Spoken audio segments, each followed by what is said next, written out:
Halo semuanya, perkenalkan nama saya Vinundang Novelia Malau dari Prodi Teknologi Energi Fakultas Teknik dengan NIM 23F3008, nomor presensi 27. Berikut presentasi hasil UAS dasar telekomunikasi saya. Baiklah, soal nomor 1, sinyal informasi beramplitude 2 volt dengan frekuensi 40 Hz dipakai untuk memodelasi sinyal karir dengan amplitude 4 volt dengan frekuensi 800 Hz.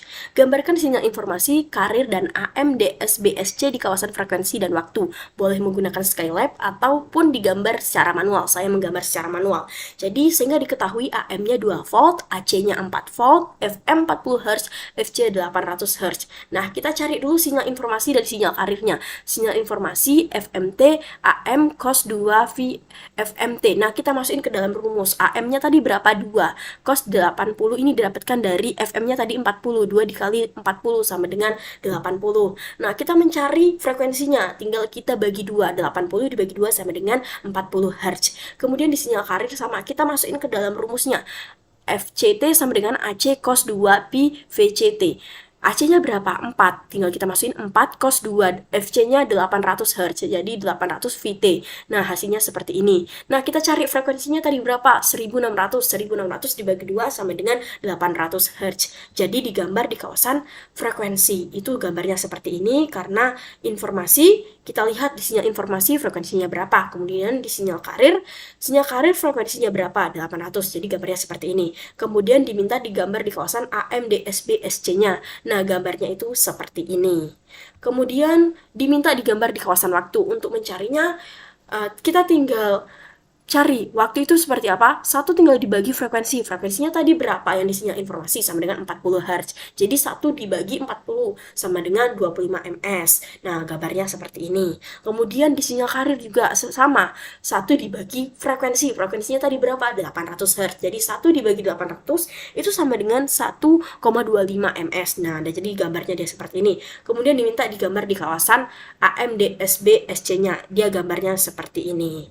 Kemudian soal nomor 2, 4 pemancar radio AM dengan lebar band frekuensi 10 kHz dipancarkan sesuai izin frekuensi oleh Kominfo pada frekuensi 600 kHz. Gambarkan sinyal tersebut di kawasan frekuensi ketika terpancar di udara. Anggaplah bahwa stasiun radio hanya memancarkan sinyal tes pada frekuensi 1 kHz. Penyelesaiannya seperti ini karena dia hanya diminta gambar. Ini ada 600, ini 599. Tinggal dikurang 1 kHz jadi 599, ditambah 1 kHz jadi 601. Nah, ini dia seperti ini.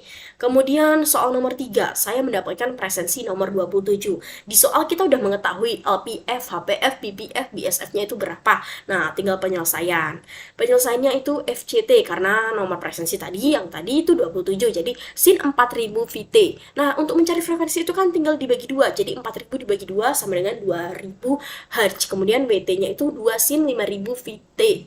Itu sama dengan tinggal dibagi 2 juga. 5000 dibagi 2 sama dengan 2500 Hz. XT sama juga 2 sin 8000 VT. Itu tinggal dibagi 2 yang 8000 ini, jadi hasilnya 4000 Hz. Nah, kita tinggal difilter dia kira-kira diloloskan apa enggak diloloskan.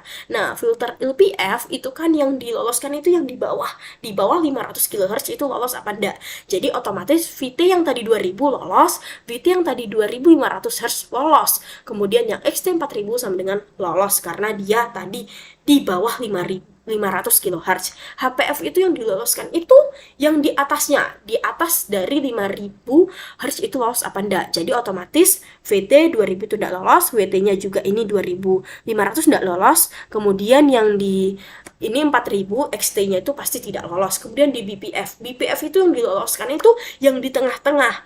Yang di tengah-tengah dari FL sama FH, di tengah-tengah dari 15 Hz sampai 1500 Hz itu yang diloloskan. Otomatis VT yang 2000 ini pasti tidak lolos, yang WT yang 2500 pasti juga tidak lolos, yang XT 4000 itu pasti juga tidak diloloskan. Kemudian BSF itu yang diloloskan itu yang di bawah FL sama yang di atas FH. Jadi 45 Hz sampai 420 yang di tengah-tengahnya itu tidak diloloskan. Jadi otomatis ini VT yang 2000 itu pasti lolos, 2500 karena di atasnya juga pasti lolos, 4000 yang Hertz yang di atasnya juga pasti diloloskan. Itulah presentasi hasil dari UAS Dasar Telekomunikasi saya. Sekian dan terima kasih.